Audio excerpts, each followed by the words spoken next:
Blog Talk Radio.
All right, race fans, you know what time it is. It's time for Race Chat Live. You've got Lee Mama Bear Reed in the house and in large and in charge this evening again. Chris Caution Flag Creighton will be joining us later. He's got one of his boys graduating this evening. Congratulations. And with me is Taz the Flagman Taylor. Hey, Taz. How's it going? Oh, it's going. It's been an interesting couple of days. I got a promotion at work and had to do an inventory last night and totally screwed my sleep schedule and everything else up. So you're lucky I'm here. But at any rate, yeah, it's been one of those weeks and it's only Tuesday. So, yeah. But at any rate, we had a big weekend this past weekend at Darlington, our favorite throwback, or my favorite throwback weekend.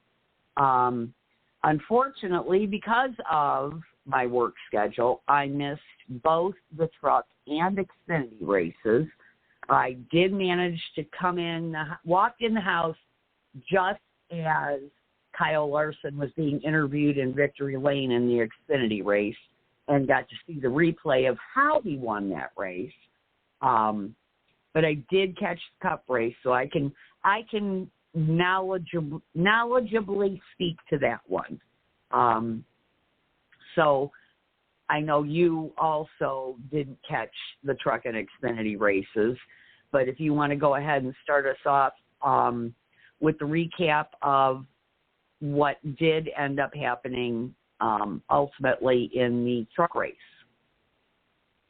Yeah, I know I didn't watch Truck and Xfinity during the weekend. I didn't get to watch the Cup race live. I did catch the highlights Sunday, so I do have a general consensus of the Cup race. As for Truck Friday, I was doing my flagging duties on Friday night, and Saturday was kind of a chill-out, easy day. I had to do some yard work for my fiance's grandma and a couple other things. But anyways, truck race on Saturday. We had Christian Eckes take the win in stage number 1. Notables out of there: Matty D finishing 3rd, William Byron running for KBM 51 truck finishing 4th, Grant Enfinger in 5th, Stuart Friesen in 7th. Bubba Wallace was in this race. He finished 8th in stage 1. We'll go to stage 2. William Byron took the win in stage 2. Notables out of there: Christian Eckes finishing 3rd, Bubba Wallace 5th, Stuart Friesen 7th, Grant Enfinger 8th, and not a name you really hear very often, Timmy Hill in the top 10 after stage 2, finishing 9th.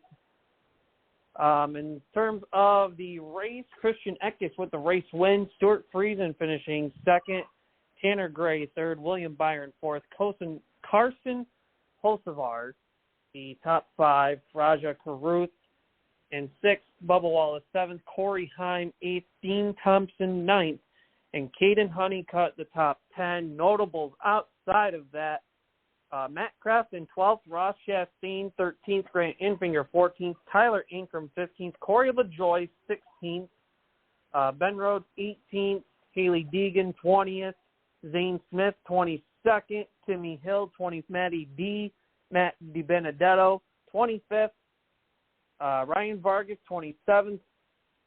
Oh, say can you see Johnny Sauter 28th. Let's see here: Ty Majeski 31st, Chase Purdy 32nd, Spencer Boyd 33rd, Parker Kligerman 34th, and Brennan Poole brought up the tail caboose end of the train at the truck race. How about that Raja Caruth? I think he's someone to keep an eye on. Yeah, he's got decent equipment with GMS. It is GMS racing after when you go under the – that whole team is weird because you got Legacy Motor Club on the Cup side, but it's GMS racing if you go underneath the Cup ladder. And right. You would think they would try to keep one name if you're running – if it's pretty much the same owners, regardless of where in the ladder you fall. But it is what it is. It seems like the trucks that ran consistent the whole race long. Christian Eckes obviously winning stage 1, 3rd in stage 2, and winning the race. Another one is Stuart Friesen, 7th in stage 1 and in stage 2, and getting a runner-up finish. William Byron, KBM Motorsports truck, and to no surprise, really, it should be running up front anyways. 4th in stage 1, 1st in stage 2, 4th when it was all said and done. Carson Hocevar was another one, 6th in stage 1, 4th in stage 2, and 5th place finish when it was all said and done too. And it seems like it's good to see Carson running back up front. And it seems like stage 1 was, but based upon the top 10 in the stage 1 looked like it was heavy Chevy dominance for the most part. I mean, you had Christian Eckes, Corey Heim was the highest Toyota finisher, then all Chevys up until it was Friesen and Bubba, and then Chevy to finish it out. Stage 2 looks a little bit more balanced between Chevy and Toyota, and then the first Ford in the race when it was all said and done is actually 12th place by Matt Crafton. Everyone before that is either a Chevy or Toyota.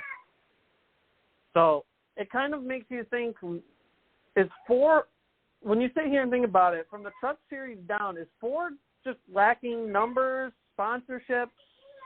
How is it that Toyota and Chevy always dominate, or should I say always have the numbers versus Ford? That's an interesting question. You know, how much do they really have invested in their driver development program? I mean, you look at Toyota, and their driver development program is probably one of the strongest in the series. But I also want to throw out there that it doesn't appear that the switch to Chevy has had any kind of adverse effect on Kyle Busch Motorsports. Yeah, you would think. It seems like Toyota. But when you looked on paper, it looked like when KBM left Toyota, and I mean, really, if you think about it, when Kyle Busch, we'll start with Kyle Busch himself first. When Kyle Busch left Toyota and Joe Gibbs go over to RCR and Chevy, it looked like a ladder effect, and everyone thought Toyota's development system is starting to kind of plummet down because the McAnally team left Toyota to go to Chevy. Right. There were some Toyota drivers that left, or there were some drivers that were running with the Toyota cam that moved over to Chevy. Some of them to mention, like Brandon Jones in Xfinity, which Haley Deegan. Yeah, Haley. Oh, she went over to Haley Deegan stayed with Ford. She was with the David Gilliland Racing when they were with Ford, and then when the Gilliland Racing switched from Ford to Toyota, Deegan was out, and then ThorSport made the change from Toyota back to Ford, and which helped Deegan in that sense. Trying to think, I know I'm missing somebody in the development system with Toyota that went with the Kyle Busch movement. Yes, Eckes was one. Christian Eckes started out with Venturini back down in ARCA. It was with ThorSport in the Toyota side of things, and then now he's with McAnally and Team Chevy. Trying to think who else. I know I'm missing somebody, but when I get to there, I'll eventually get to there. But yeah, it's seeming like that when we all thought on paper, when all these changes were from Toyota to Chevy. Oh, Chandler Smith. That was the driver I was thinking of when Chandler Smith left Toyota to go to Chevy. Because he's now with Collins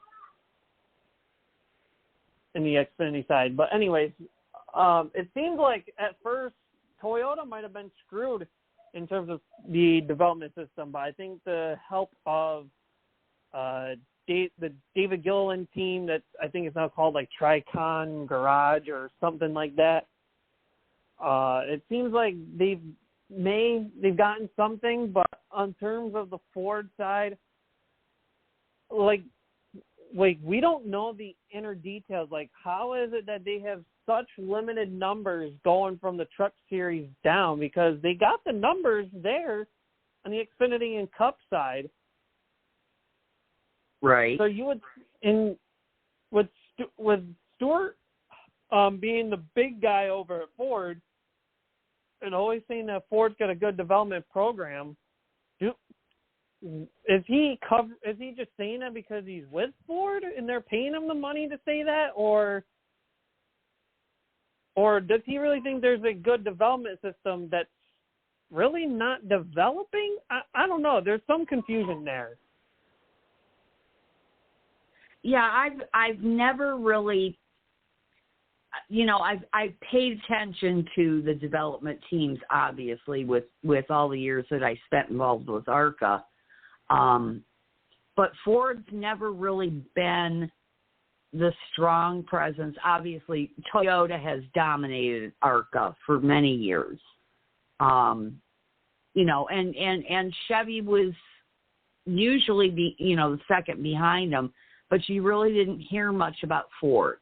So, and looking at, like Brad trying to develop RFK and whatnot, and you just don't see the same support for Ford in the lower series. At least it's not in your face like Toyota and Chevy are.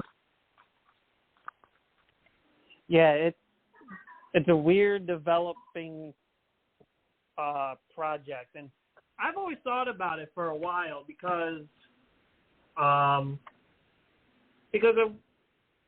one point when Deegan went from Toyota to Ford, it was weird because like there was not a whole lot of Ford to go with, and it's still like that to this day. So that's just my concerns.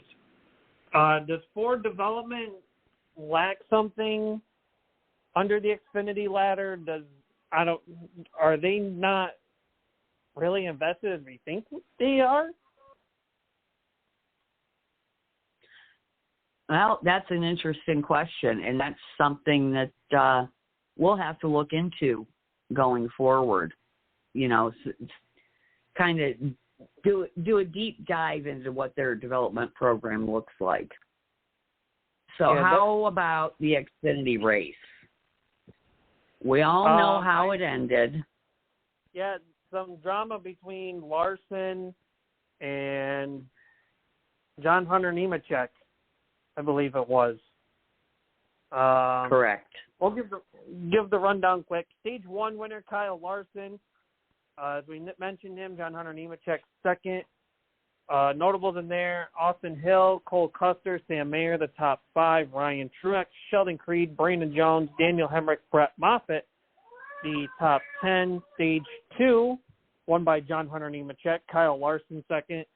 Justin Allgaier, Sam Mayer, Cole Custer, the top 5, Austin Hill, Ryan Sieg, Josh Berry, Parker Kligerman, and Sammy Smith, the top 10.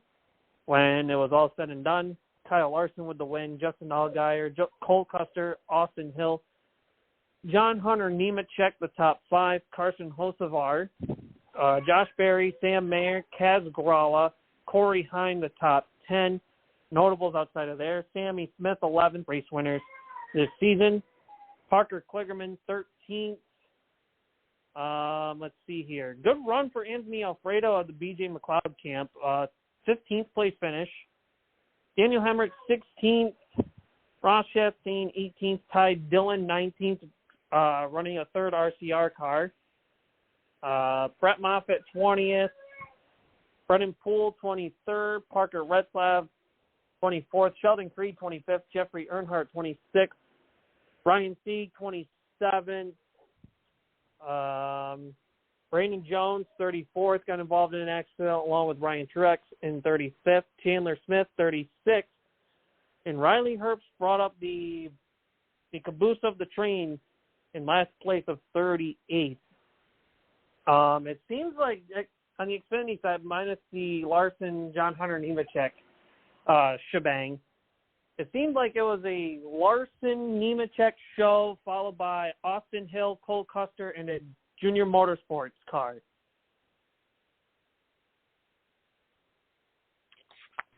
And everybody seems to agree that the ending of the race was simply a racing move. There was no real controversy about it or anything. As opposed to other moves in other races. So that, it was interesting to see that there was no outrage over that finish, unless you consider the fact that it was a Cup guy that ended up winning. I thought it was a racing deal, to be honest. Even on the Cup broadcast, they mentioned, when they were talking about Kyle Larson, I guess they're saying that Larson and Nemechek kind of laughed it out, and they both said that it was a hard racing deal. It wasn't. There was no heat, no nothing boiled up against either one of them. Both going for the same real estate, and usually when that happens, sometimes everyone involved gets the hit, or somebody takes the worst end of the stick while somebody else benefits from it. Unfortunately, John Hunter Nemechek got the wrong end of the stick while Larson benefited out of it, but it's good to see that you could have hard racing that could end in this sort of catastrophe, but it didn't hurt John Hunter Nemechek that much. Obviously, he came out with a top 5 finish. Right. And one thing I want to point out, too, a strong points day from a guy that shockingly has been quiet this year for the Xfinity Series, Cole Custer. Right. A 4th in stage 1, 5th in stage 2, and 3rd at the end of the race. I mean, that's worth something to notice, because you would think Cole Custer is a heavy favorite to start the season when he went back down, and he's been very quiet. Very quiet, but he's got something to prove. Yeah, it makes you wonder, did they send him down for more development reasons, or did they just want him out because I feel like there was development reasons, but I feel like Tony Stewart wanted Custer to go down because he maybe saw something in Ryan Preece that maybe Cole Custer's not filling in with.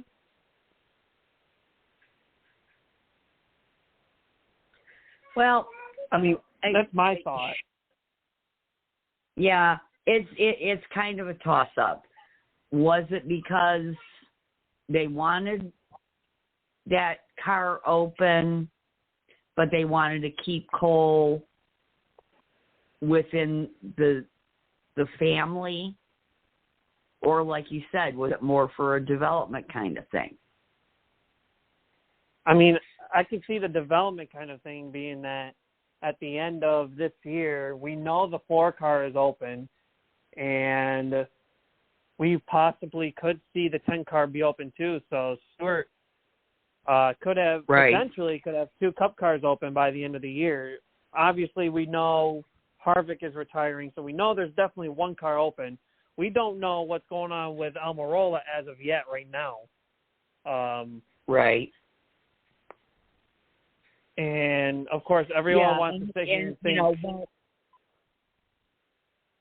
Go ahead. Well, Almirola last year, talked about retiring. This year, there's been no talk of him retiring. So that one's definitely a toss-up. Yeah, definitely. It's definitely a toss-up. And I, as much as I want to pull for Almirola in some of these races, I just think that I don't think he's got much left in the Cup Series, if anything at all. I mean, he's never been a top guy. Right.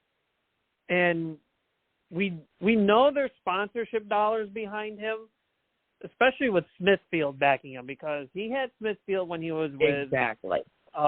He had Smithfield when he was with Richard Petty in the 43 car, and then when he moved over to Stewart, Smithfield went with him. So we know it's the sponsorship dollars that is still help backing him right now. But of course, Stewart's got to think of it of whatever driver he's got to pull in. They got to bring in sponsorship dollars, and with how things are looking, can they also get a driver that maybe Smithfield could get behind, provided they are willing to stay as a sponsor in NASCAR? Yeah, and that's where I think the Josh Berry conversations have to come in, right? Because, yeah, he's got that KHI management deal, but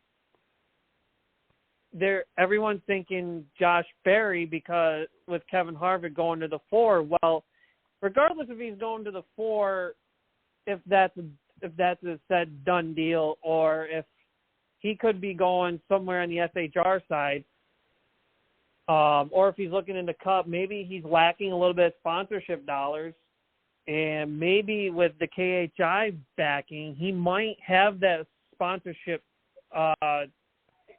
secured maybe a little bit more often, especially if he's looking to go to Cup and maybe joining Stuart Haas, because right now that's the only lead we got, and Josh Berry is right now the only driver that's been talked about of going from Xfinity to Cup. Right. Right.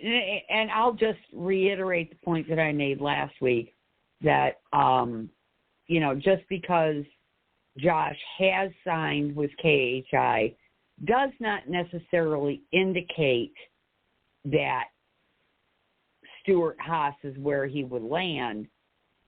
Right. Because if KHI is, truly just a management company, they're going to secure Josh the best ride they can wherever.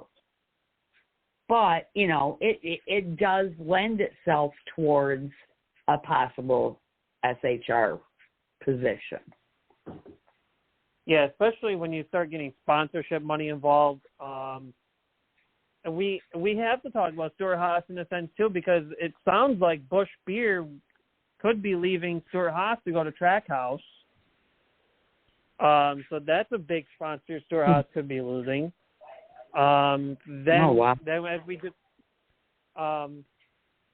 as you just mentioned, Smithfield, if Almirola leaves, does Smithfield stay or does Smithfield go? That raises the question. So you have to think, I think those are two big sponsorships that could possibly leave the door. And if Josh Berry does go to SHR, does he have that big sponsorship dollar behind him? I would say maybe in a sense he might have Bass Pro maybe backing him. We don't entirely know that the whole spiel of what goes on behind the scenes. Right. Right, and I think that is what influenced his decision to go with KHI, was to help secure sponsorship so that he can secure a Cup ride wherever it may be. Yeah, he's got, I think he has sponsorship dollars, but I don't know how big those dollar signs are. Especially when he's gone from late model, especially when he's gone from late model racing straight into Xfinity. You got the sponsorship dollars because of Dale Jr. With the motorsports team, right? And Josh Berry, and I hate to say it this way, and I'm not really knocking on the guy, but Josh Berry pretty much landed Bass Pro Shops this year because Noah Gragson is not there. Right.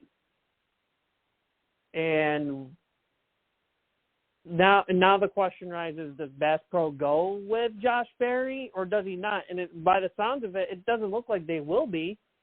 And I believe he's got Tire Pros because of Dale Jr., and I don't think Tire Pros will leave Dale Jr. Right. Because I believe Dale Jr. is like a spokesperson, kind of like how Kurt Busch is with Monster.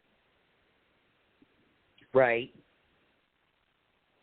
So there's just a lot of question marks that are floating around. And it's weird that we're talking about silly season type of stuff and sponsorship deals when we're like, maybe a third of the way through the season already?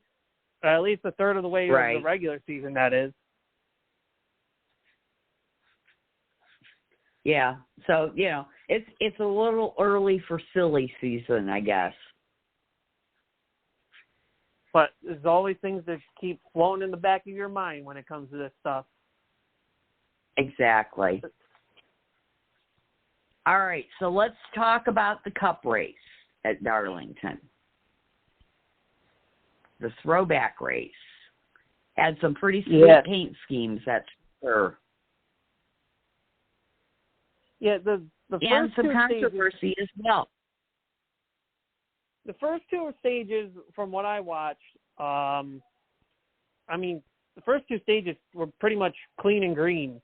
The only cautions that really came out was the competition caution and then the stage cautions. There was no real drama that happened until stage 3. Right. Stage 1, winner of stage 1 was Martin Truex Jr. Stage 2 winner was Ross Chastain, and running the race was William Byron. Kevin Harvick second, Chase Elliott third, Brad Keselowski fourth, Bubba Wallace the top 5. Harrison Burton with a shocking finish of 6th place, Kyle Busch 7th, Justin Haley 8th, Ryan Blaney 9th, Chris Buescher the top 10. Notables outside of there, pretty much I'll be listing off the picks from our pool this week. Denny Hamlin in 12th, Kyle Larson 20th, Tyler Reddick 22nd, Eric Jones 25th, Martin Truex Jr. 31st, and Daniel Suarez 34th. Of course, we had a couple of rundowns, I should say, that happened. And, of course, other than the big one on the backstretch where Eric Jones had the flat tire in turn 2 that caused the big one on the backstretch, it seemed like the big ones, unfortunately, somehow involved Chastain. But the question really seems to be faring of, was it his fault or was it not his fault?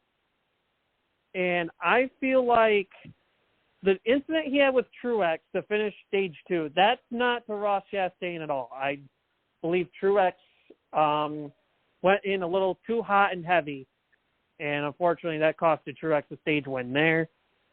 With him and Larson, I don't know, because it looked like Larson was going down, but at the same time Chastain was coming up. So it's hard to really tell who's at fault, really. I feel like it's a 50-50 deal, at least in my eyes, from how I looked at it. Yeah. I don't know. To me, it looked like Chastain was squeezing Larson a little bit. Yeah, from what I saw, it looked like Larson started coming down, and as soon as he started coming down, Chastain responded by going up.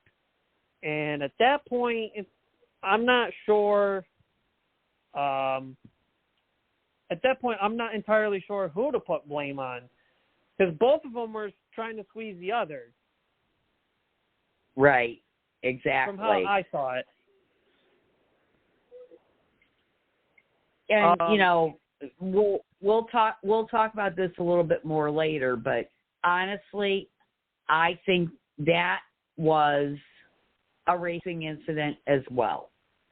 Others may think otherwise, but I think it was just racing, rough racing. Yeah, true. That could be the deal. I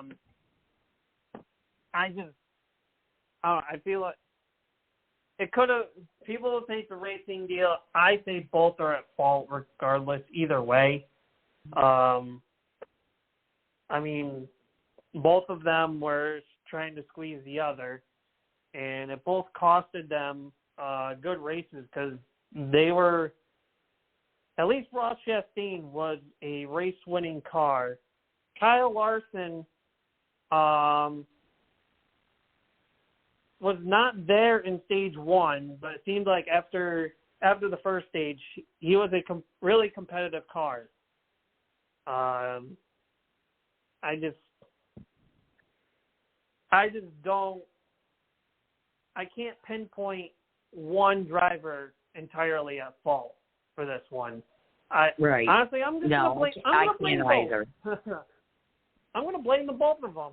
I don't know what else to really say. Well, how about Willie B? redemption. Yeah, is it? I gotta look back on that. Is it 1 year ago or is it 2 years ago? Because Mike Joyce said it was 2 years ago, or no, it might have been Clinton Boyer. And then Jamie Little, when she did the interview, she said 1 year ago. It was last year. Okay. Yeah, because I remember it was either Mike Joy or Clinton Boyer saying, 2 years ago he had the lead up until 2 laps to go. And then Jamie Little said 1 year ago you had it in the bag until 2 laps to go. And I was like, well, which one is it? I was like, somebody doesn't have their history books right. Yeah, no, it was last year. Is that you, Chris? It's me. Oh, all right. right there. Wow, he's back. Party's back, and I get cities.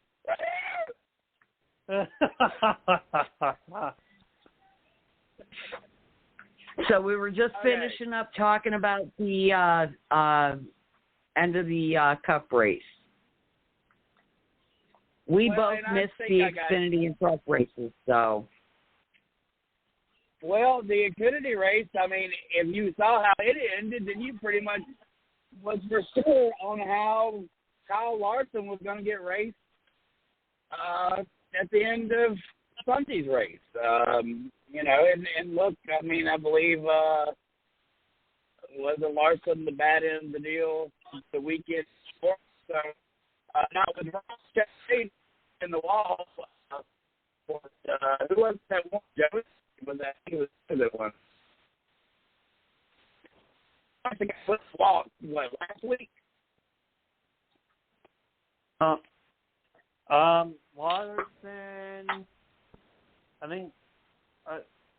Trying to think, what was last week? Put the wall for the win the week before. So, you knew Kyle Larson wasn't going to give Ross Chastain in.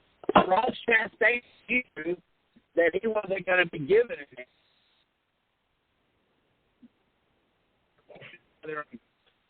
With this percent of me.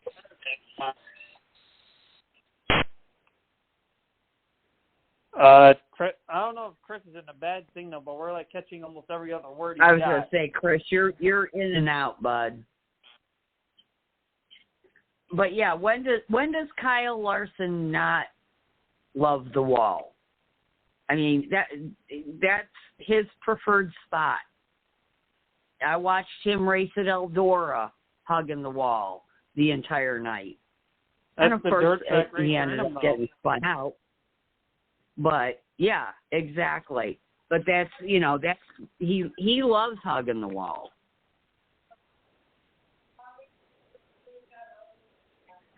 Yeah, all right, so we are ready to Taz stat of the week. So our stat of the week. Oh, I just had it. Now I lost it. There we go. Now I got it back. Reported from Adam Stern earlier today, Fox Sports 1 got a 1.43 TV rating and 2.689 million viewers for Sunday's NASCAR race at Darlington versus a 1.45 rating and 2.614 million last year. That's the fifth straight week of viewership increases for NASCAR, and the race was the number 2 sport of the weekend behind the NBA playoff games. Thanks, Chase. We love you, Chase Elliott. Gotta love the I mean, man. Kiss my ass, man. I mean, seriously, we all were like, there's no way this guy is like the ratings of NASCAR. He comes back, and in 5 weeks, we have an incline in views. I mean, it's crazy ridiculous. But we had a great storyline that's being top. Oops. Oh, did we lose Did we again? lose Chris? Oh, boy. I still got him in the studio. Well, anyhow, so the Chase effect. Yeah, okay. Yeah, we lost Chris again. All right, well, let's go ahead and let's start talking about our hot topics. And hot topic number 1 is the resurrection of North Wilkesboro. Now, I can tell you, I've had Flow Racing on all evening, and the ASA race that's supposed to happen tonight, that's got a ton of NASCAR names in it, is still currently under a weather delay. But yeah, go ahead. We've got drivers in the ASA race tonight, drivers in the, I believe it's the CSA race tomorrow night. Daniel Suarez is the only one who's running both, which I find interesting. But most notably, Kevin Harvick is running the Cars Tour tomorrow night. Yeah, he's running the Cars. Him, Dale Jr. Shoot, you might have the. I'm trying to think of names off the top of my head. You got the names. I don't have the whole list in front of me, but yeah, it's well, my big takeaway is, Kevin Harvick running the 29 number, and that's real interesting. For the All-Star race you're talking.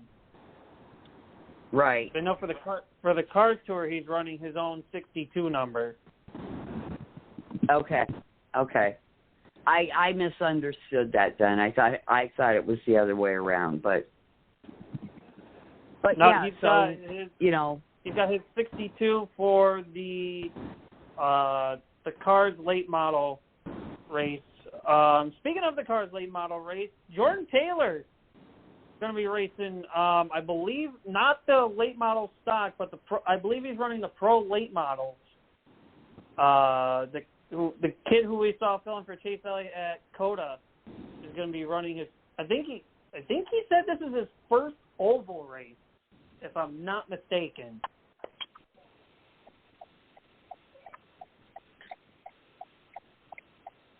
Well, that's interesting.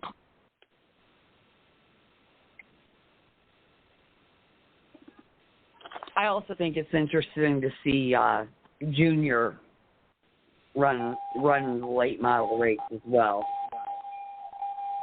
Yeah, that's no surprise. I mean, it was bound to do it when he pretty much took over the part ownership of the Cars Tour, especially when last year when he raced 1 or 2 times at North Wilkesboro, when they had the big late model shebang to kick off the North Wilkesboro season.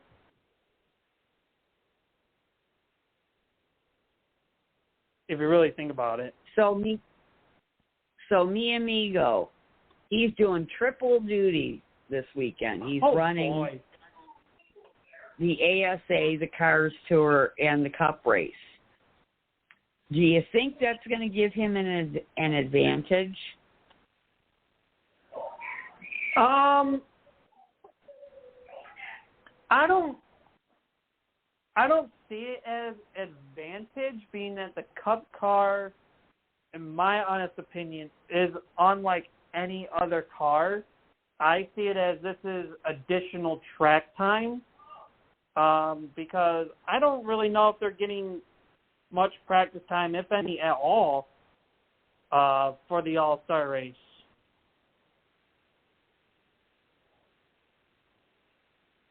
I'm trying to look up the weekend info. They're only getting 1 practice session, and that's it. So, I mean, I feel like Suarez kind of running a couple additional outside races could be beneficial in terms of track information, track time, know what the track's doing at certain points. I don't see it as advantage. I just see it as track time. Well, but track time is an advantage for 3/4 or more of the group that have never raced at this place. It's funny, watching Race Hub earlier, and they were making comments about how a lot of the drivers today weren't even alive the last time NASCAR raced at Wilkesboro.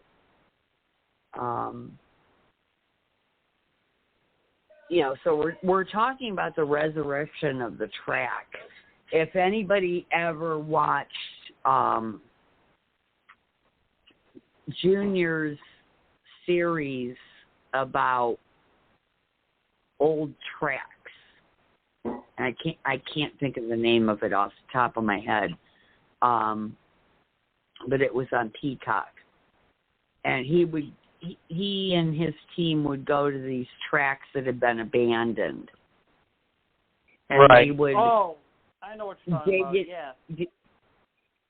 They would dig into the research, the history of the tracks, and show what they look like today with the weeds and the trees taking over and everything. And Lost speedways. What's there you that? go, Chris. Thank you. Lost speedways. There you go. Right? Yep. Yeah. I found that series absolutely fascinating, and to see how they've transformed North Wilkesboro is just amazing. To make it was as far gone as some of the tracks on Junior Series, but just to see how they've transformed it into a raceable track again. And they didn't totally replace the track, which I found interesting. Yeah, they kept the... well, originally what they were going to do, if you remember right, originally they were keeping the old pavement when they got the track running, and then they were going to put down dirt to do some North Wilkesboro dirt races. And then after that, they were supposed to, I guess, do a repave. And then they changed their mind. They canceled the dirt idea. And then they just said they're going to keep the pavement that's there, but I guess make improvements on it. If I remember and understand correctly of what the original plans were, what they actually did.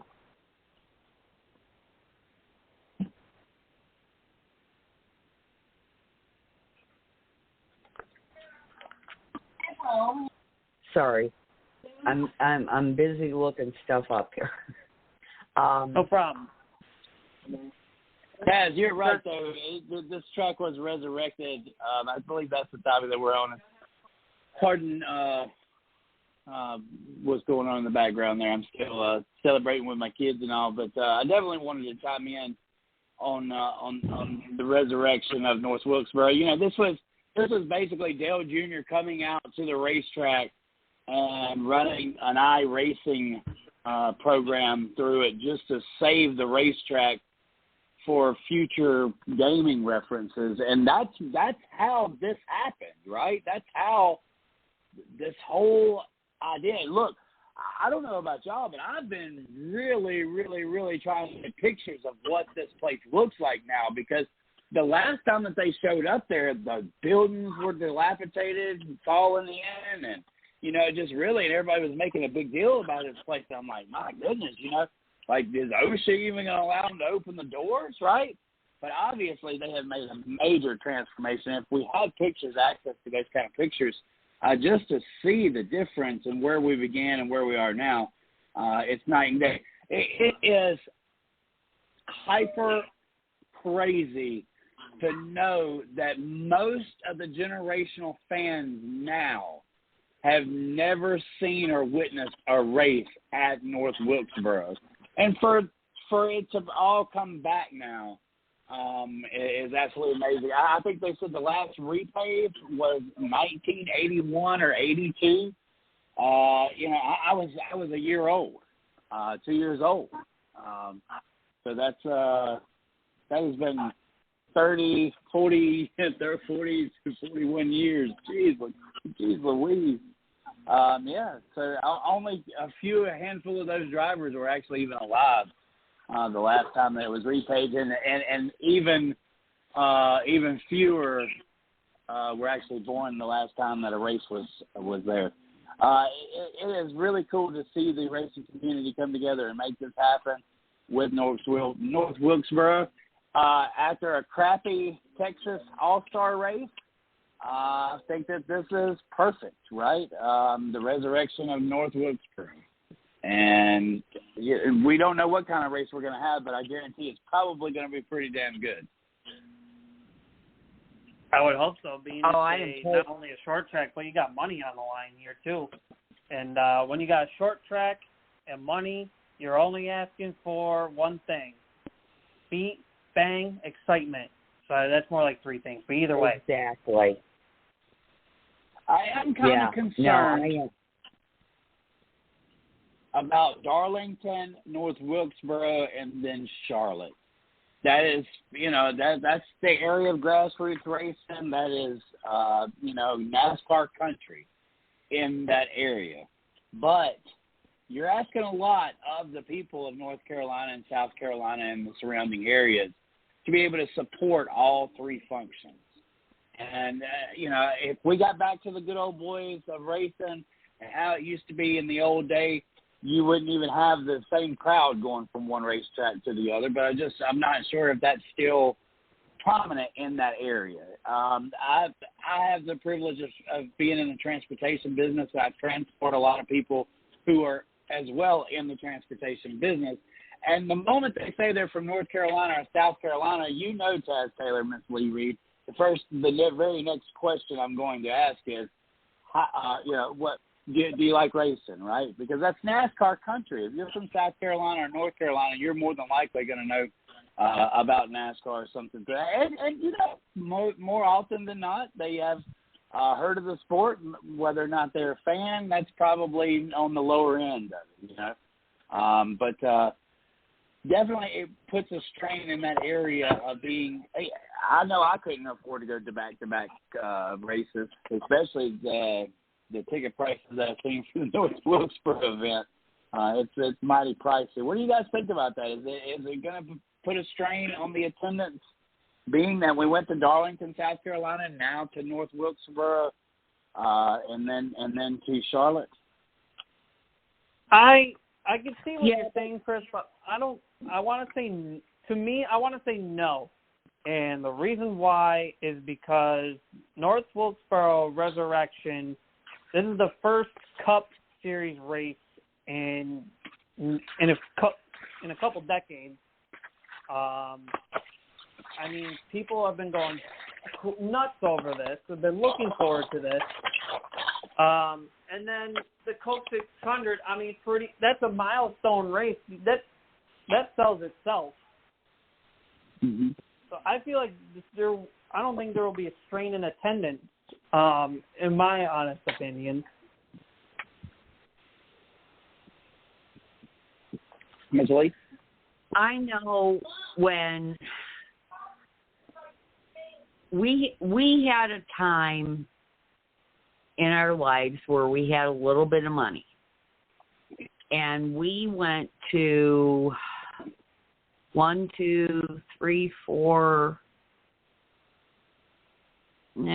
or 5 races in 1 year. It was within our area. it was Mid-Ohio, it was Kentucky, it was Eldora.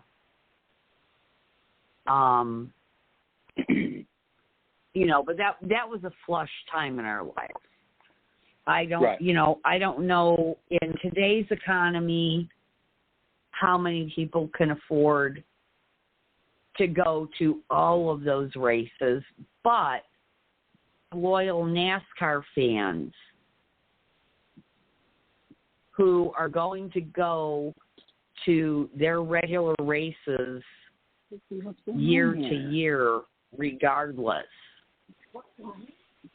who might try to add an extra race if they can afford it.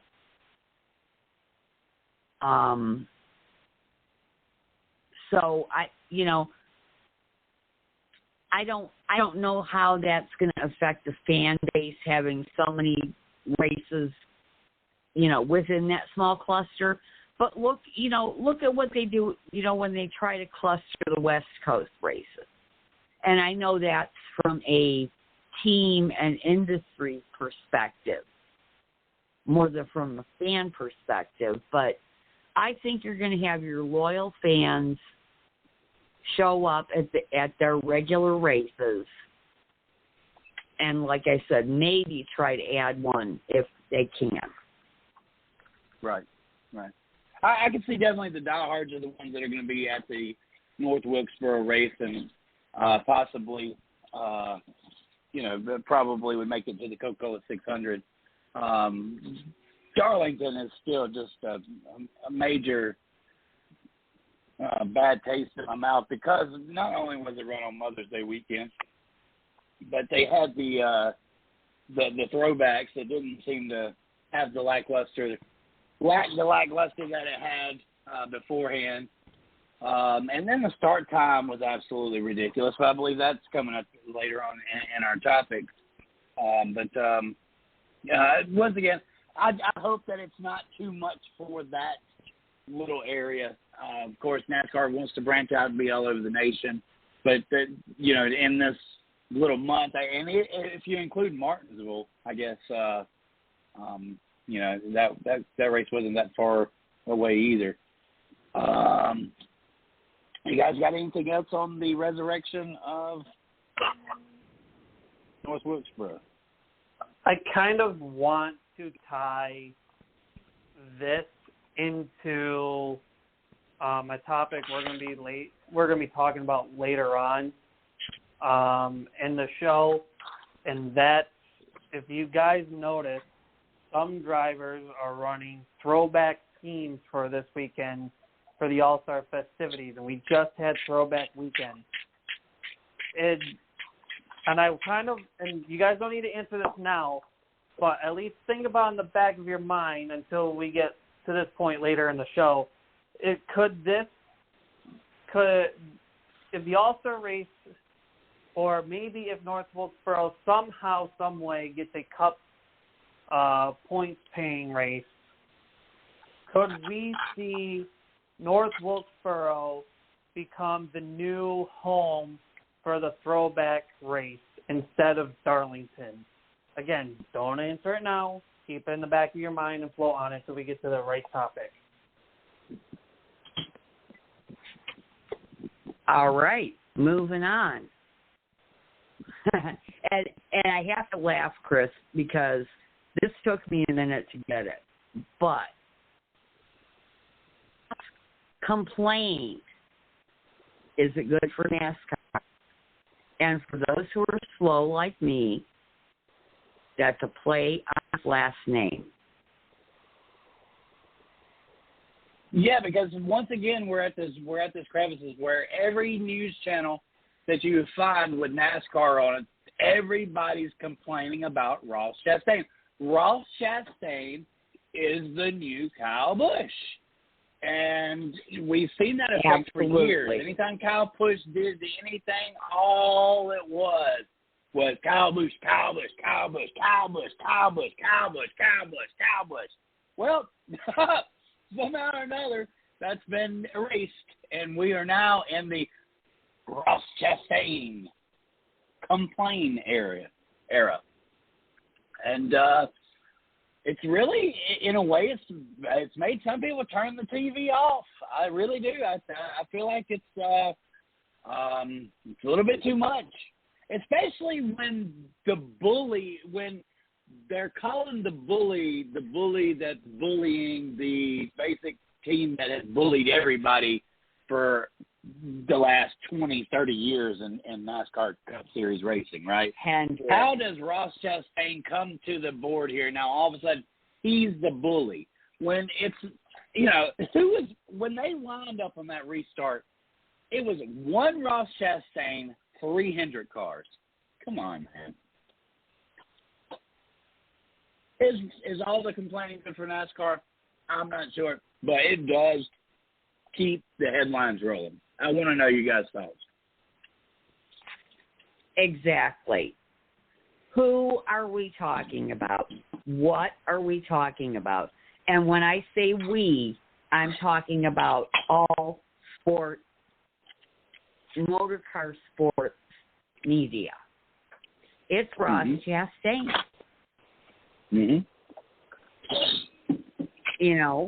It's keeping it's paying our bills. It's feeding us storylines. Mm-hmm. And yeah, I think you're absolutely correct in comparing him to Kyle Busch because it's controversy. And you're right, it is turning some people off because I myself am getting kind of tired of it. But it's keeping people talking, it's keeping people active, and maybe, just maybe, it's drawing more eyes to the sport. And it's helping us media outlets like podcasts and news outlets and whatever topics to talk about. And we've been saying for weeks before this Ross Chastain shebang deal for the last 2 or 3 weeks, we need drivers to shine, be a star, show some personality. We're tired of this bland BS. We're tired of this bland BS we keep getting. Chastain comes out and everyone's like, oh, we're complaining. I'll throw it back to a couple of tweets I forgot to read out last week. Here we go. So about the Ross Chastain Noah Gragson deal, okay? One tweet I caught from Joey Stone at Joey Stone _8 that says, oh my God, now some of y'all are mad that Noah confronted Ross. The incident wasn't anything crazy, but dang y'all, make up your mind. About time someone went up there and showed frustration for not only himself but the field. Good on Noah, keep it coming. Another tweet that says, good on anyone getting up and showing Ross they didn't like how they were raced. Yeah, just because you ended up 5 laps down or whatever doesn't mean anything. You're all racing on the track. You got to let the person know he did you wrong. I mean, we're all sitting here saying we're tired of this bland personality deal. Ross Chastain does what he has been doing. Noah Gragson confronts the dude, and everyone's sitting here like, oh, we don't like how this is going. Y'all complain about the damn bland personality. Now we got personality and crap going on, and now you're saying, oh, we don't want it anymore. I'm just pissed that they didn't let Noah get a return punch in. Yeah. That guy, you want him as your bodyguard too, though. My goodness gracious. He caught the punch in midair. I mean, that's how accurate he was. Look, as we've said here, it creates storylines. You guys do realize that Ross Chastain only has 2 career Cup wins. That's how early in this we are. That's how small this seed is. And Ross is being talked about not just in Cup racing, but he's being talked about in IndyCar. He's being talked about in Formula One. I mean, the personality. It's more than just Ross Chastain. It's more than the name. It's the watermelon farmer. It's the blue collar. He's got a lot of natural talent, but he's wild-haired. Isn't that all the storybook features that you need to have a villain or a hero in the sport, right? He's somebody we can talk about. And think, you go back to Kyle Busch last year winning one race. We were so used to Kyle Busch carrying the show that last year we didn't have much to go to in controversy because he was irrelevant. And now, he's been kind of irrelevant this year as well, though he's got 2 wins, but he's just not. It's just the Busch name doesn't go like it did. Now Ross Chastain's here to save the day. Now, unfortunately, as we've said, it's going to get blasted by the media, and the call-in shows are just devastating. But you know what? When you sit down and you listen to a Denny Hamlin podcast or the DBC podcast or whichever one that you prefer to listen to, hopefully it's Race Chat Live, you'll find that there's so much more to talk about other than Ross Chastain. And it's okay. Like, that's great. We want more than one storyline. And each week, NASCAR's been able to continue raising the stakes on what the storyline is. Like, Darlington was the throwback. Now we're going to the All-Star race. Then it's the Coca-Cola 600. It's almost like for the last 5 weeks, man, we've been on a roller coaster, right? An amazing ride that's been seeing us pushing the ratings out of the roof. Well, I mean, maybe far-fetched, but only one weekend have we been beaten by any other sport played, right? And that's significant. We even had a higher viewing than the Formula You know what I mean? Like all the hoopla over Formula One, and we still have better ratings than that. Ross Chastain, thank you. Chase Elliott, thank you. Kyle Busch, thank you.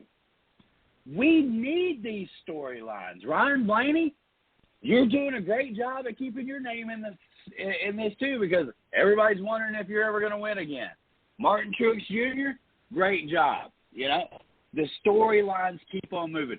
Who's the best race car driver this year up to this point? He's got 3 wins. I've been telling you since Daytona. Willy B. That's who to watch. Storyline after storyline after storyline. Unfortunately, the sport gets more caught up in the negative than they ever do the positive, and that's why Ross' complaint is in full effect. Because they're being given a voice to something, and they're going to voice their negative opinions toward a certain driver. Right now, that's Ross Chastain. Now, you mentioned Willie B in this whole deal, right? The question now, we all thought to each other in the first 5 races of the season, when Willie B was winning, it was red hot then. And then all of a sudden he kind of he's up in front, but not where we saw him in the first 5 races, right? Where he was constantly competing for the lead, right in the right place, right time to win the race when it was at the last, number of laps. We sit here and we were thinking, did Willie B kind of, fall off the winning deal? Was the William Byron coming out of the Chase Elliott shadow deal just there because Chase Elliott came back and Willie B's not running where he was? You have those questions rise, and it seems like Darlington seems to could be a turning point for him because minus the Daytona race that he had to win again to the playoffs. When has William Byron won races? Around the first 5 races of the season. And then we don't really hear or see much of him after that. And Chris may be onto something. We could be seeing William Byron finally step out of this little shadow that he's been under. And I hate to take away the subject of the Ross Chastain deal, but as Chris mentioned, there's more to NASCAR than just Ross Chastain. And here we are, we're talking about Willie and Byron and a Ross Chastain top pick. Right. Well, I mean, that's the whole idea is because the complaint. I mean, that's what's created this topic. Miss Lee.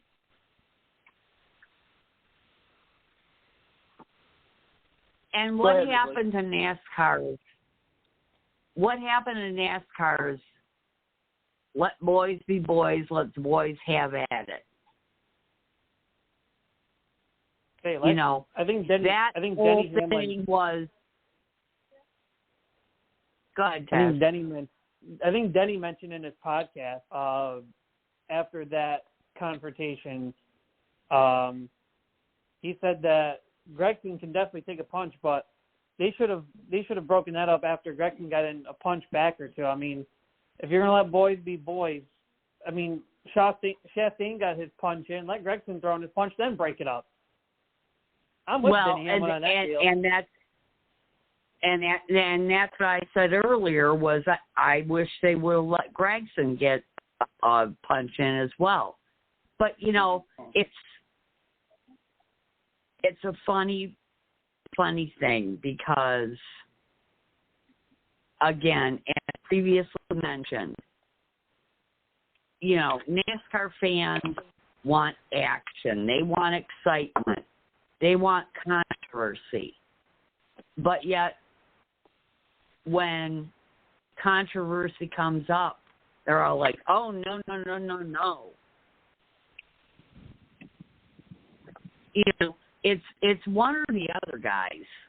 We're either going to let these guys be themselves, race like they want to race like they have to race, and take it out on each other after the races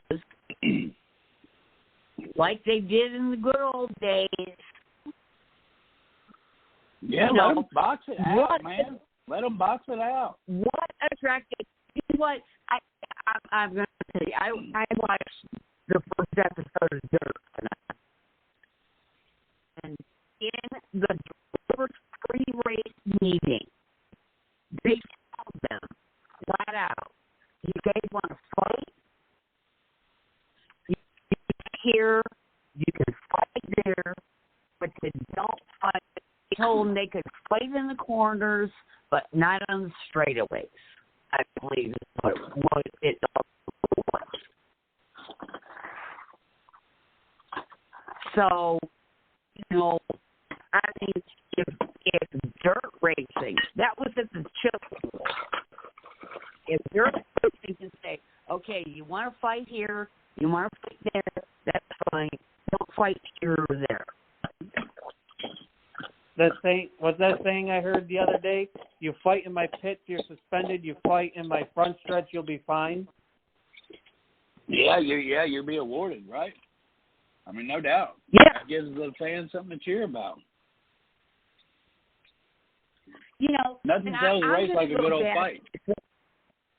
And I'm going to go back to something that we talked about last week when Tony Stewart talked about how when he was coming up, you would go to that driver's hauler that you had an issue with and you'd either talk it out or duke it out.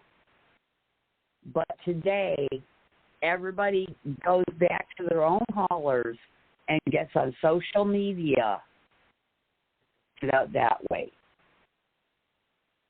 What's that line Tony Stewart said? I'm going to go over and beat his ass. Mm-hmm. Yeah. No, everybody's got a game plan until you get punched in the face. I think that's Mike Tyson. Yeah. I mean, I for one think that every confrontation in NASCAR helps sell tickets. From the one Pablo, Kevin Harvick holding each other's sleeves, to Ward Burton throwing a helmet at Dale Jr., or Tony Stewart's helmet toss, for crying out loud. I believe it Ward Burton running down Jeff Gordon or something.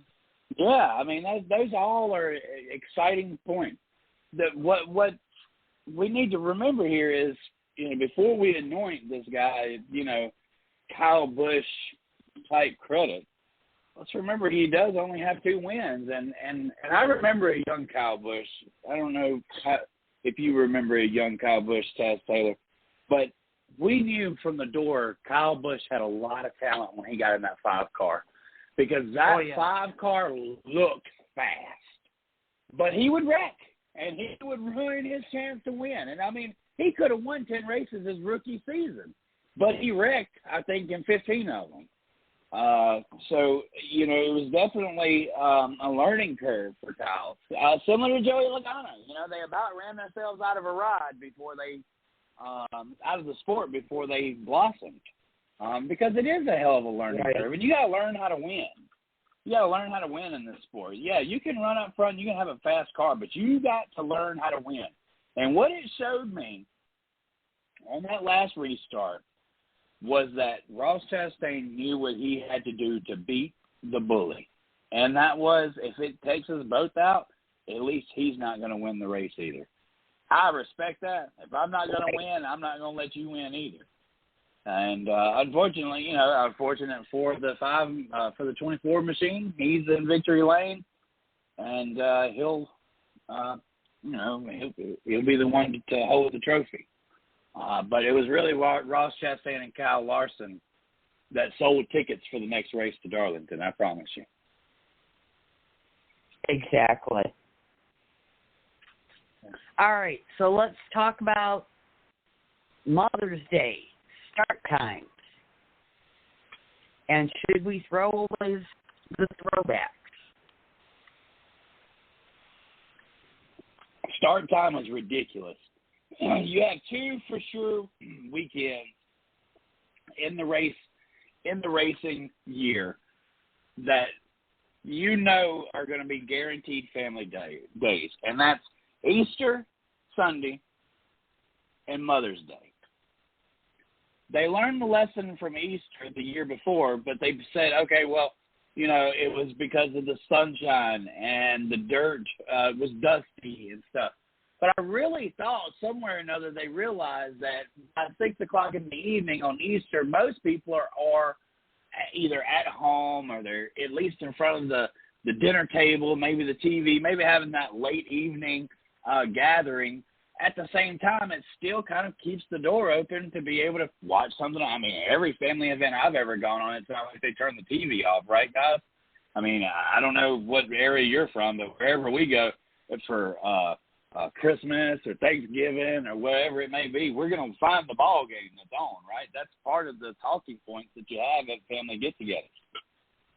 So to miss that and start in the middle of the day when people were out in the lunch in the spring evening with their mothers or their loved ones, NASCAR expected us to get in front of the TV, and they expected mothers to sacrifice their one weekend to go to the racetrack with the husbands and the boys and the young girls. Well, I mean, I think NASCAR could do a better job at that. Like, are y'all in agreement that the start time was absolutely ridiculous?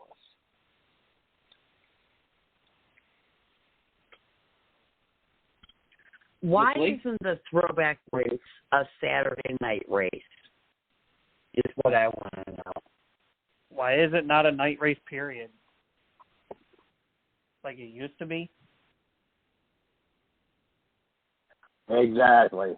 This isn't the Southern 500, and I've never understood how the throwback somehow got pushed from the Southern 500 over to this May race. I don't. Who decided? Because the whole idea was the Southern 500 was the throwback race, which brings up what you said earlier, Taz Taylor, about is it time to move the throwback? Because obviously Darlington's done screwed it up. Like, are we doing 2 throwbacks? Are we just doing 1 throwback?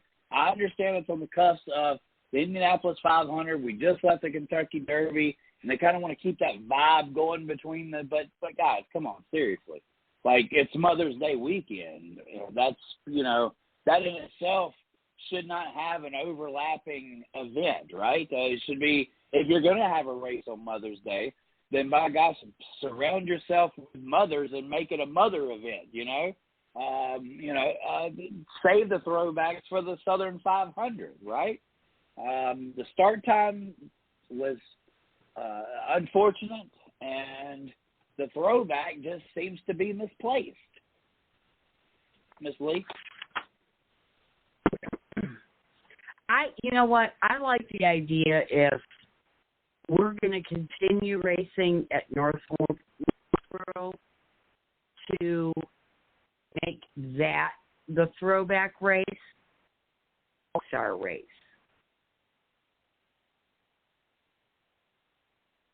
I like the throwback. I don't want to see the throwbacks go away, but it needs to have its own unique niche, as far as I'm concerned.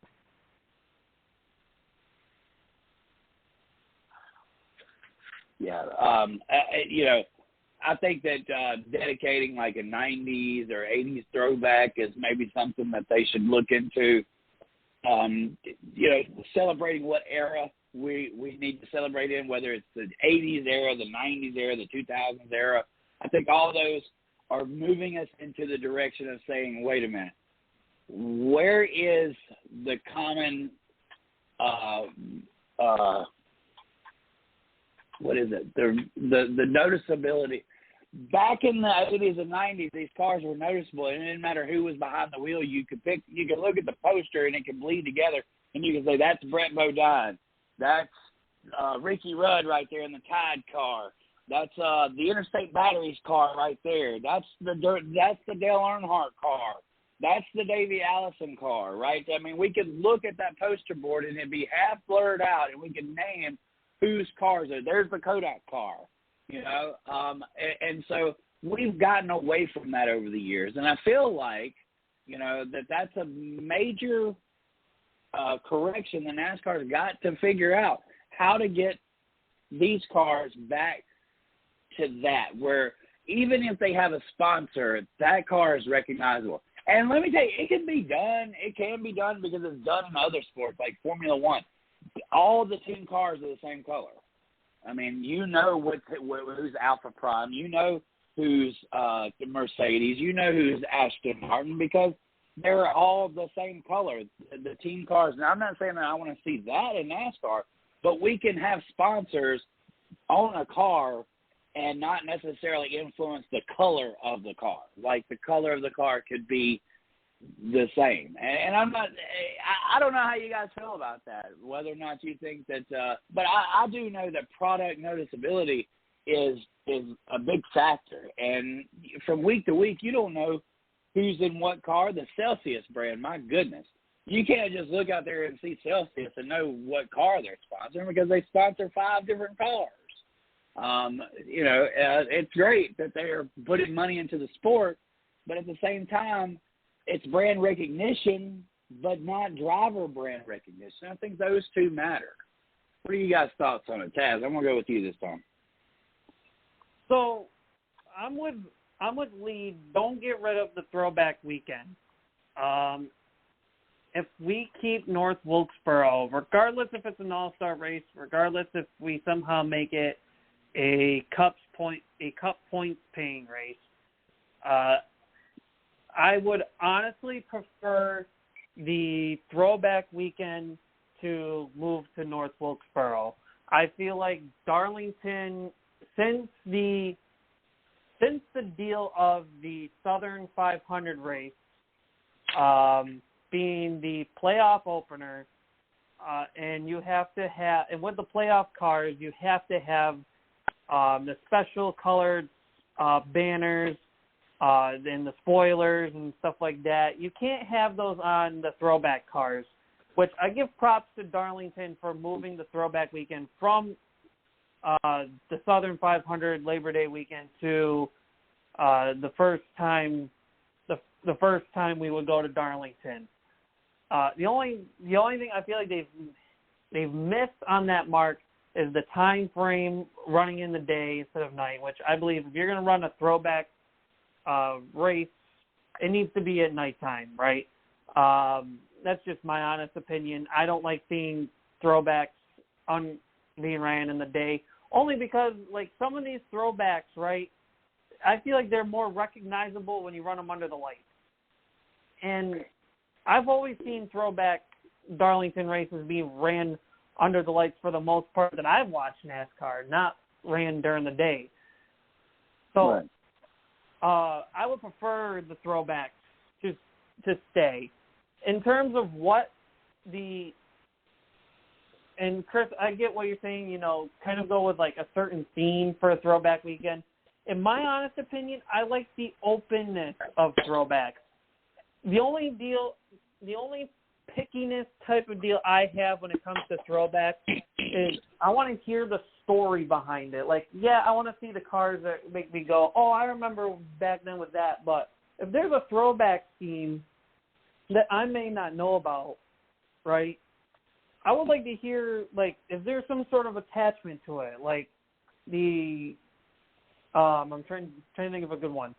I think it was the Tony Stewart scheme, throwback scheme that Chase Briscoe did, right? I didn't know that scheme until they announced the details of it. Like, oh, this was Tony Stewart's USAC car. And I'm like, okay, I see the connection. I see the story. I like that throwback. It makes sense, right? You go to, say, a throwback, like, I'm going to use RCR, and they completely threw everyone for a left curveball on this stupid deal. When they released their throwback, and I'm using air quotes for that one, for Kyle Busch, they said, oh, we're going to throw it back to Kyle Busch's first win with RCR. I'm like, that's not a freaking throwback. Are you goddamn kidding me right now? The Lucas Oil one? Or the black and red one? Yeah, I think it was the Lucas Oil one. And, here's a good throwback that was ran, but completely failed. Kevin Harvick's throwback from this past weekend in Darlington. It was a throwback to the paint scheme of his original Cup debut, which was the Jeff Green number 30 AOL car.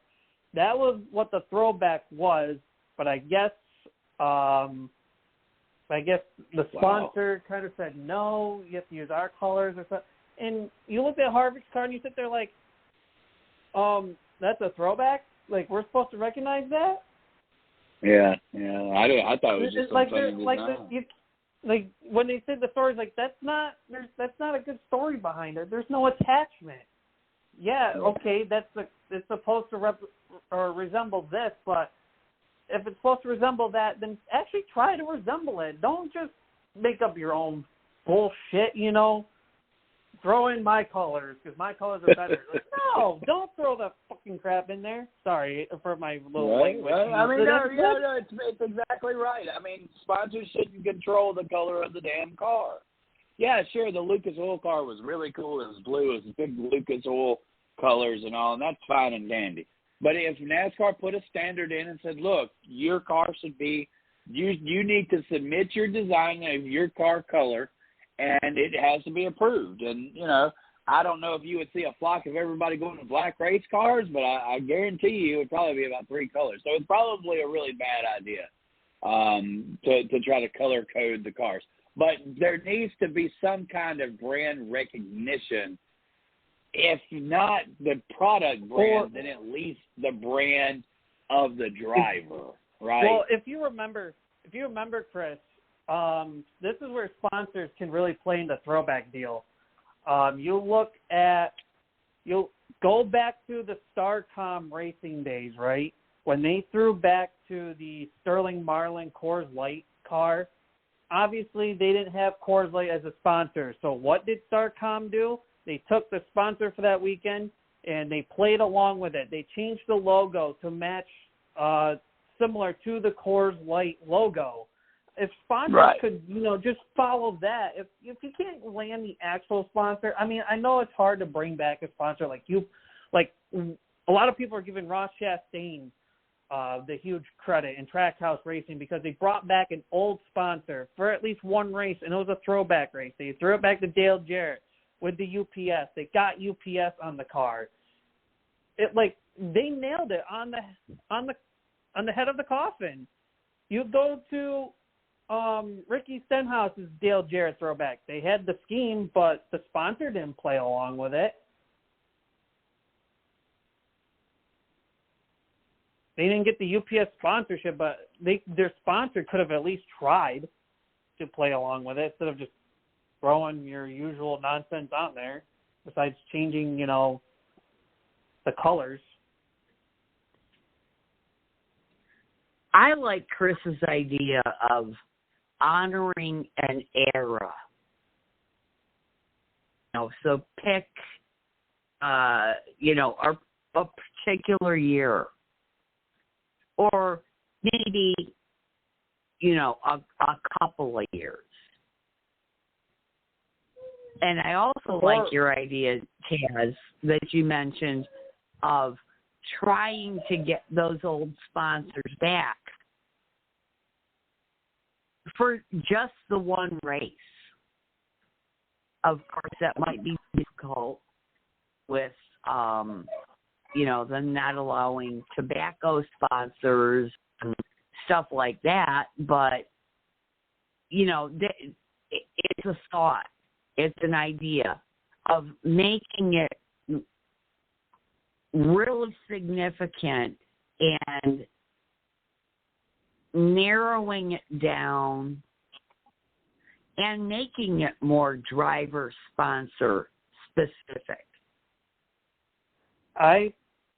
If we were to play along of everyone's ideas and whatnot for throwback weekends, let's say we have 2 throwback weekends, right? So we'll do Darlington, for example. We'll keep that as an open throwback weekend. You can run any throwback you want. Personally, for me, if you're going to run a throwback, I feel like there should be some sort of attachment either to the team of some kind or to the driver. Like, obviously, there was quite a few throwbacks this past weekend of the father-son throwback, right? Chase throwing back to Bill Elliott during the Evernham days. Ryan Blaney throwing back to his dad's sprint car.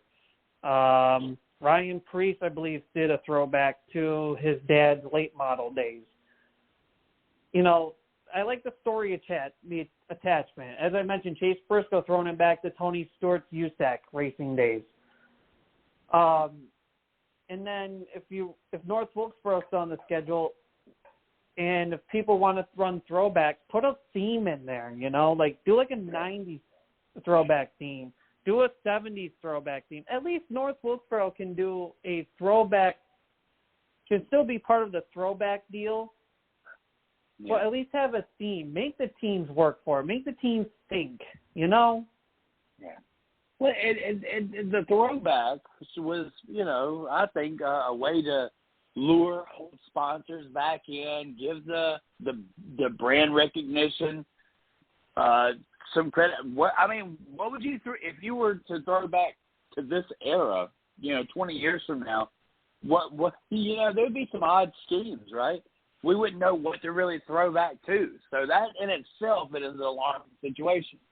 All right, when you start to analyze that. So basically, we are honoring something that we are no longer in tradition of doing, which I think should open our eyes and say, hey, look, there's a reason. And now it's gotten completely out of control because we're not even trying to recognize something that we would. We're not even trying to recognize something we would recognize. Now we're just recognizing something to recognize it, right? We're just making something like Tony Stewart's USAC car. Who knew that was Tony Stewart's? Like you said, you didn't recognize it. So we've gotten completely off of the whole idea of why we were doing a throwback.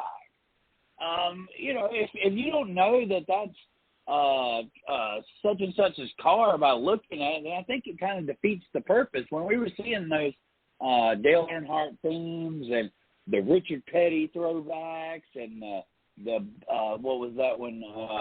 The ghost looking car, the 1981 Buddy Baker car, the Dyguard Mountain Dew car.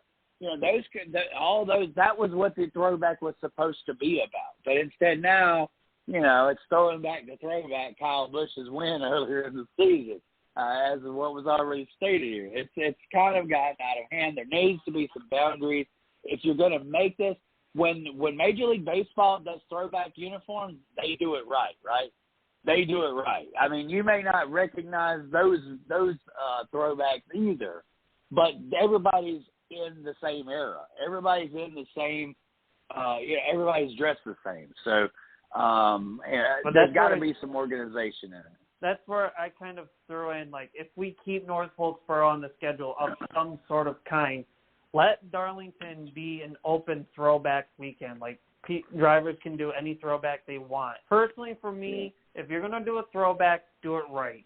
You either get the sponsor that hasn't been there in a while and come back for at least that one race, or you have the sponsor, the current sponsor that you have, let them play along to the old sponsor you're supposed to be throwing back to.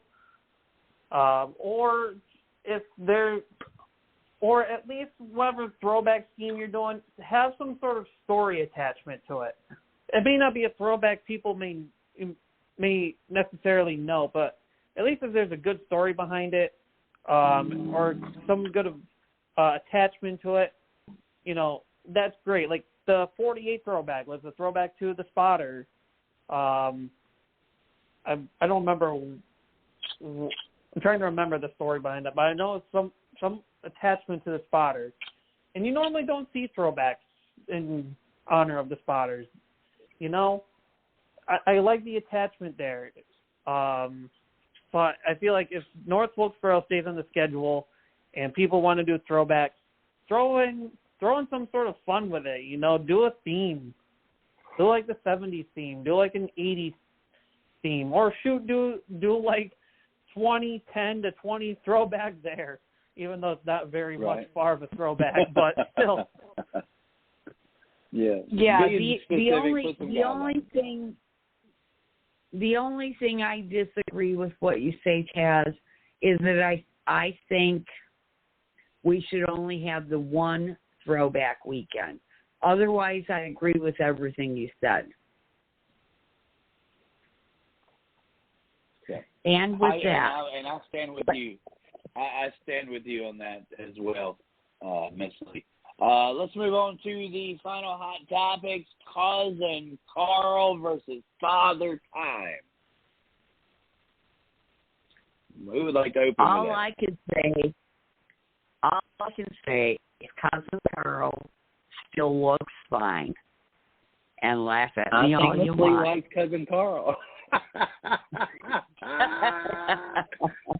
She's a sucker for the style. Actually, honestly, I think he did an excellent job in the booth, and for the time that he has been away from the track, he was the most relevant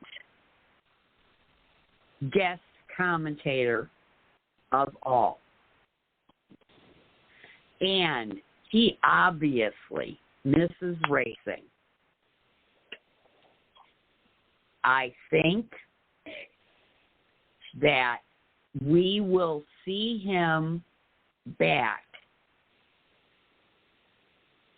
in some way, shape, or form, whether it's SRX or a couple race deal in NASCAR, whatever. But he misses racing big time. I got that. Who see cousin Carl pulling off his helmet and fixing his hair? Ready for this one? His hair the way that he used to do. Hold on. Ready for this one? Instead of baby come back, it's Carl come back. You can come back to racing. No, I don't want him to come back full time. No, I don't want him to come back full time, y'all. His time is done. He is the Barry Sanders of NASCAR. He was the Andrew Luck of football. He walked away in his prime, and it will always be a what might have been. I don't want to lose that perception of him. We're going to see Jimmy Johnson come back to a sport that's left him already. So I want to. I feel as good looking as Carl Edwards is, and as great as what it looks like he would just fit right back in that seat. He's not raced in 5 years, and that's rust. Chris, I don't want to see him come back full time either, and I don't think he wants that. But to see him the seat here and there once in a while, I personally think he could handle that, and I think that's what he wants. A one-off here and there. He will not come back to racing full time. His wife's not going to let him. Right. But she might let him do one here or there. Do these drivers of the names of Carl Edwards, Kevin Harvick, Dale Jr., Ryan Newman, do these guys carry such a hold on racing that if they went and say they decided to run Cars Series full time, would they have in any form or fashion a competition to possibly NASCAR? Because I really feel like if you took the group core of racers that have retired here recently from the NASCAR Cup Series and you put them on a racetrack at North Wilkesboro in a car series or even Five Flags or what's the Hickory Motor Speedway, and you put a camera crew there and you filmed it or you did a live show of this, I just believe with my heart that those drivers still have a hold of their fan base, and it's the fan base that creates and keeps the market of NASCAR flowing. These drivers, in our hearts, I feel like retired before we were ready for them to, including Carl Edwards. I mean, he's a perfect example of this, right? The guy looks like he's able to, wheel a race car to championships back to back. I mean, it's probably done his body great to step away from the race car, and so he looks even better. I know Martin, that man looked like he had gotten out of a fire pit every time I'd ever seen him. The guy didn't look young. He looked old and like that guy who never stops, a leather face. I mean, just never stops working out. Carl Edwards is quite the opposite. The guy's a good-looking guy. He's stepped away from racing. He's no longer has the stress of what's going on. We've seen similar when Andrew Luck did the pregame show with the Super Bowl this past year. The guy was skinny. He had a big smile. He was very but at the same time, you put them back into the league and they wouldn't perform. But now you create this other league, or you put all these guys like we're going to see here at North Wilkesboro. I'm telling you, I just feel like there could be a whole new racing league created and would have a heavy hand in the viewerships that would come along to watch it. That's an interesting thought, but that's why I mentioned Carl maybe going to SRX. It would be a good introduction for him back into the racing series. I agree. But again, like I said, I think Carl's kept up on shit.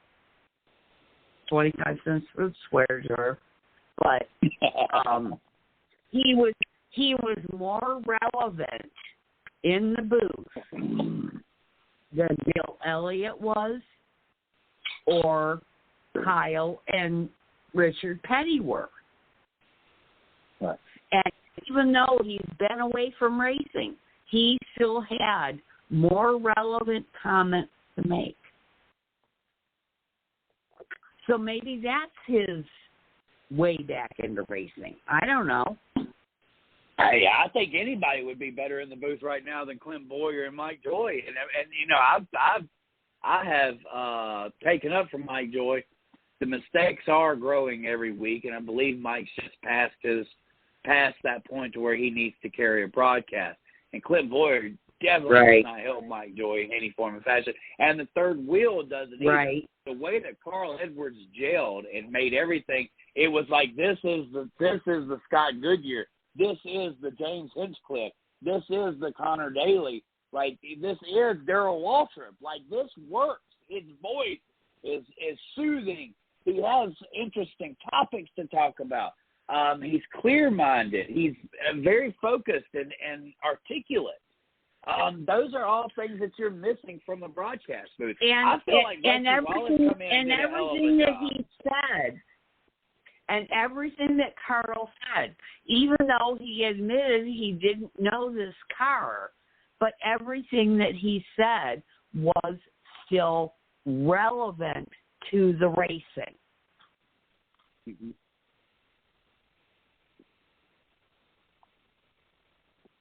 Okay. So I made a comment, and I know we only have a few minutes before we preview the All-Star weekend because we're starting to wind the show down. But anyways, my deal with Carl Edwards, and you guys hit it on the mark. If he wants to come back to racing, SRX would be it.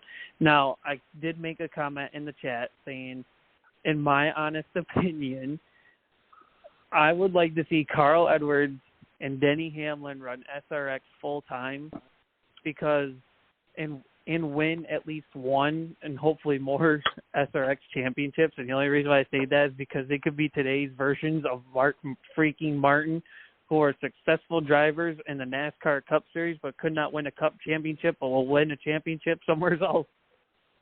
Oh, yeah, for sure. Both the bridesmaids, right? Carl Edwards, the bridesmaid of this era. I guess Denny Hamlin, the bridesmaid of this era. That's a great topic later on too. Can Denny Hamlin actually get that championship? You know, as we reminisce the good times of Carl Edwards, his charisma always helps sell Cousin Carl. I mean, for God's sake, we went from calling him Concrete Carl to Cousin Carl. He's relatable, y'all. You don't just call somebody Cousin Carl. And if anybody remembers the inanimate object, Carl Edwards' teeth, that guy had like 30,000 followers on Twitter. Yeah, I swear that guy had a great-looking mouth. He really did. His great teeth.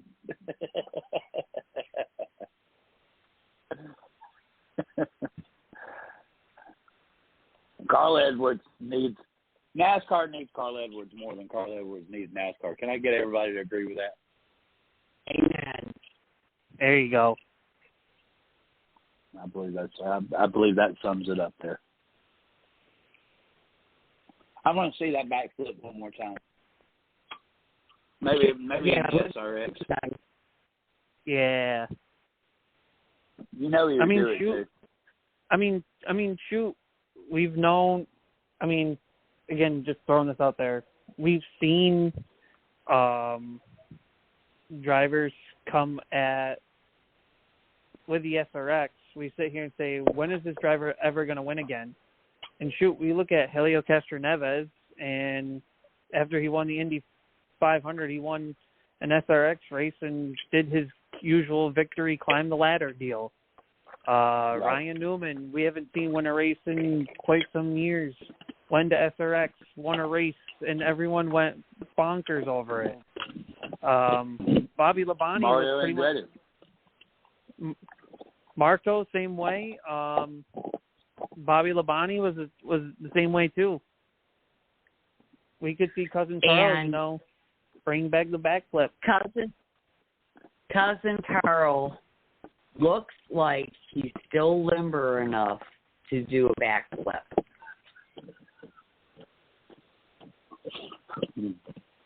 Amen. All right, guys. Well, let's wrap things up. Kaz, you want to talk about the All-Star race and what the picks are going to be this weekend? Yeah, so the All-Star race this weekend and the All-Star Open, all the festivities start on Friday. There is a pit crew challenge that will happen at 5:30 p.m. Eastern on FS1, MRN Radio, and Sirius XM. The pit crew challenge will determine the lineups for the 2 heat races and the All-Star race heat races and the All-Star Open race as well. This will feature each team performing a 4-tire pit stop with timing lines marked 1 pit stall behind and 1 ahead of the designated pit box. Fuelers will be in play for the pit stop as usual, but their fuel cans will be dry. Goal is easy. Quicker the pit stop, the higher up the field the team will start. There are 21 cars that are locked into the All-Star race, and usually how you are into the All-Star race is simple. If you are a race winner from the last season and if you are a race winner from the current Cup season leading up to the All-Star race, if you are a past Cup champion and running full-time in the Cup Series, and if you are a full-time racer and have won an All-Star race in the past. Every other driver that does not meet those requirements will go into the All-Star Open. The Open this year will take the top 2 drivers, and of course there is a fan vote. The fan vote driver will basically fill in the final spot for the All-Star race. The heat races will happen on Saturday, 7:20 p.m. Eastern on FS1, MRN, and Sirius XM. 2 60-lap heat races are set to fire off Saturday night with 11 cars in Heat 1 and 10 in Heat 2, each fighting for their starting positions in Sunday night's $1 million main event. The results of the first heat will set the inside row, and the results of the second heat will set the outside row. All caution laps will be counted throughout the heat. Each team slated to start on new, fresh tires with 1 additional set available on pit road. Sunday will be the All-Star Open starting at 5:30 p.m. Eastern on FS1, MRN, and Sirius XM. The 16 drivers not yet locked into the main event will fight through this 100-lap event. The top 2 finishers of the Open will transfer to the All-Star race. They will start behind the heat. They'll start at the tail end of the field of the All-Star race, and then of course the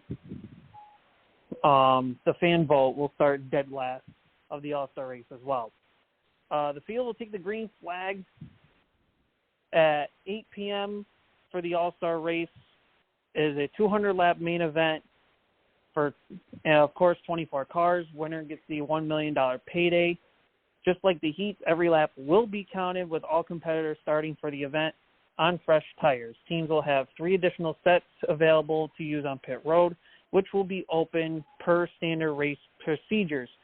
An all-star caution will signify the yellow flag at or around lap 100, the midway point of Sunday's big show. After the caution period, only 1 additional set of new sticker tires may be used throughout the duration of the event.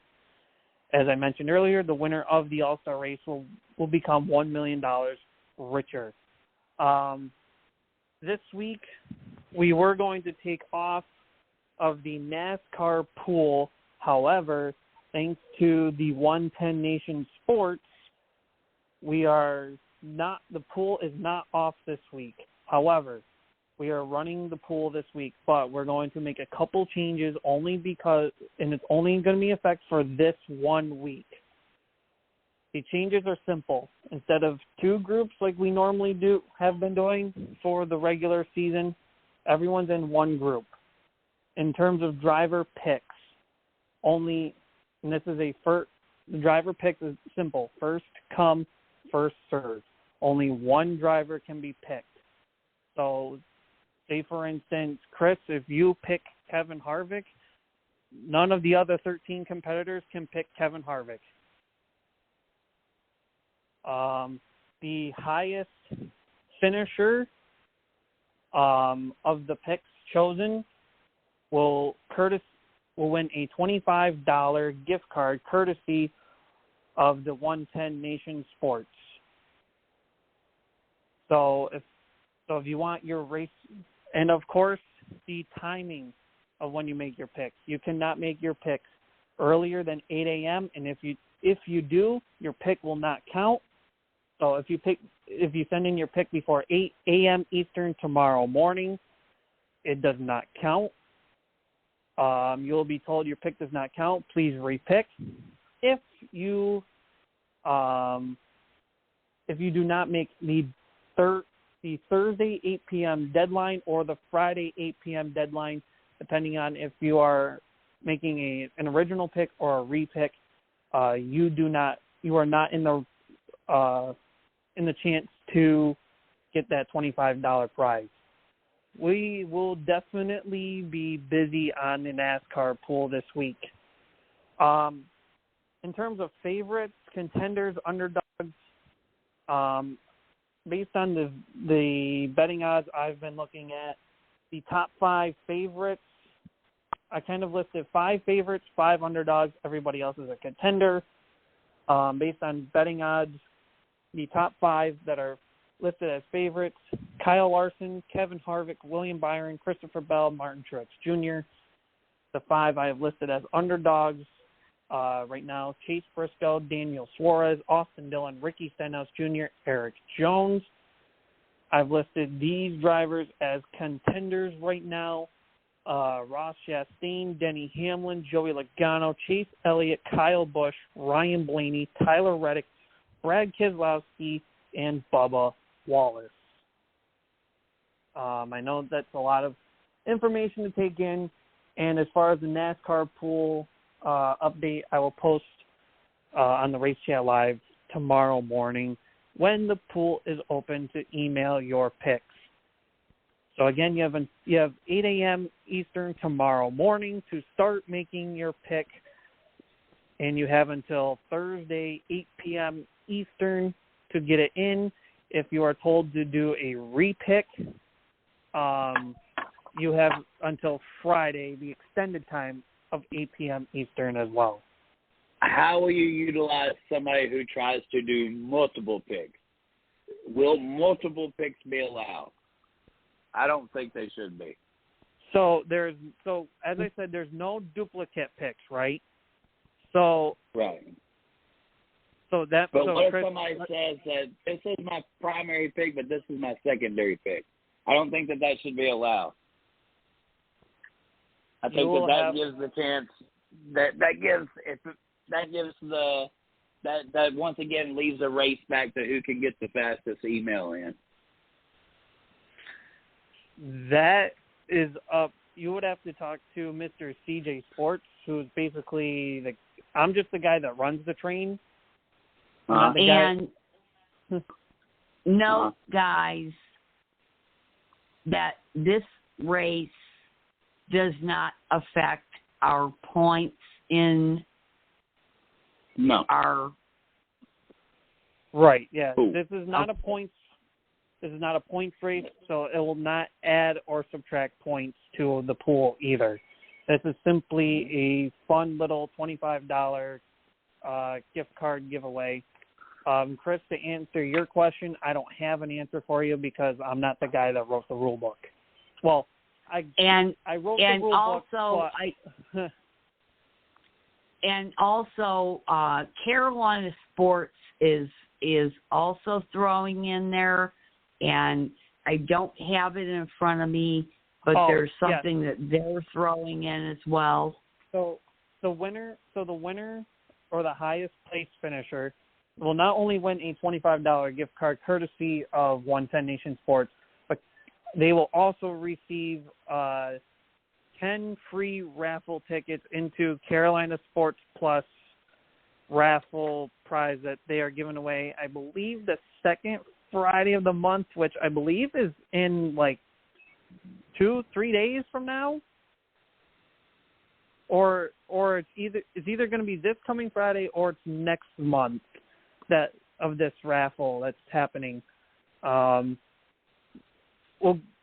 get those two things cleared up through Mr. CJ as soon as possible, and those details will be out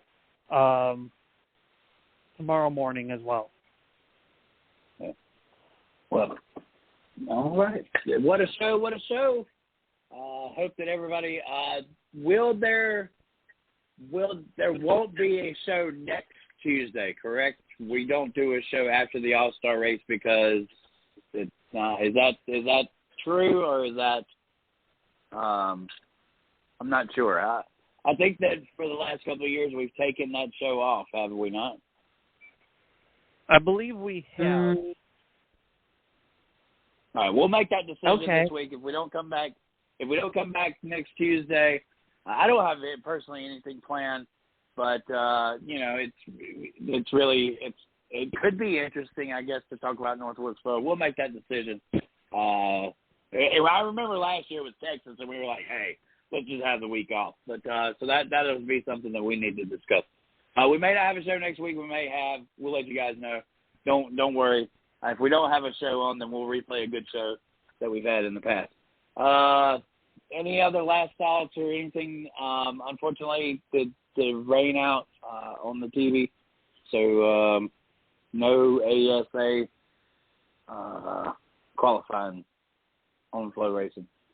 Thank you guys for listening to the show. I'm going to send it to Chad. He's going to close it out for us. Thank you, Mr. Lee. Much love.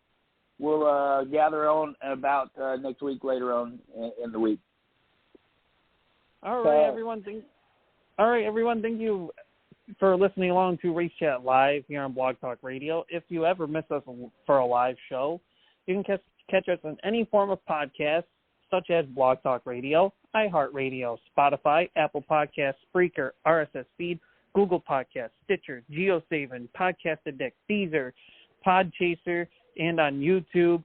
Thank you to our sponsors that make the 110 Nation Sports roll: Phoenix Fitness, Bear Bull Market Talk Group, Carolina Sports Plus, TNT Designs, Yellow Caution Flag Productions, and Margin Music, Karaoke, and Entertainment.